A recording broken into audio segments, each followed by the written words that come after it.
I was sworn in March of 1986, and I left the bench at the end of December of 2017. Unquestionably, my father had an impact. He was a lawyer and had a very profound reverence for the law, and I think his influence affected me. He told the story at my swearing in of a drawing I did in grade school of a courtroom scene pointing to me as the judge. The general conception of what a judge should be is somebody who's patient and even-handed and above all will listen. Every lawyer has encountered judges who can be crotchety or ill-tempered, and sometimes they convey the impression that they're not paying attention or that they've prejudged the case. So I think it's very important that you display even temper, although you have to keep control of the courtroom.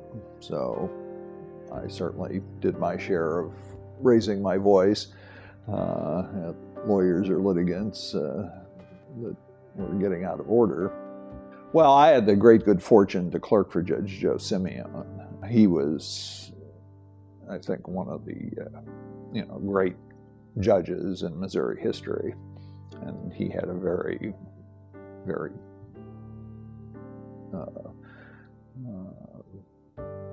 measured demeanor and a very thoughtful demeanor. And so I certainly felt that if I got to the bench, I would want to model myself after him, both when I practiced and when I came on the bench. I admired and respected Jim Sanders and Dick Meehan. Dick Meehan was a very close student of the law and very thoughtful in applying the law. And Jim Sanders, I think, had a much more pragmatic approach, but I think in terms of the business of judging, he had a very sound temperament, and he was very, very unruffled at all times.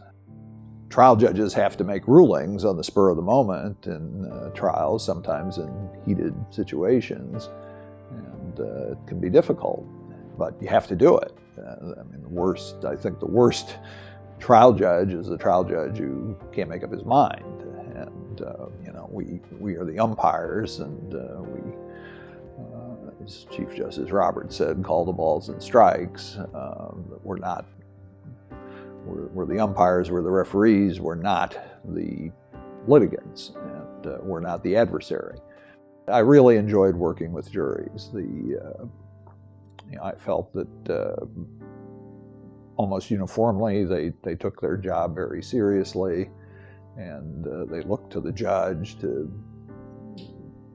do what the judge is supposed to do, give guidance as to the law and keep the proceedings moving forward. So it was very, very enjoyable to work with them, and it was fascinating to see the decision-making process within the jury deliberations.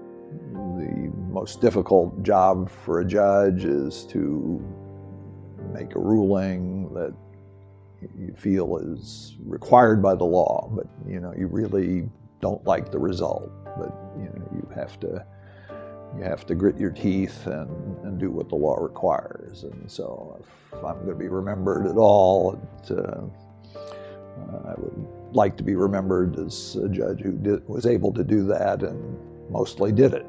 I think my standard advice when I was on the bench, and which I keep reminding myself of and back in practice, is read the rules.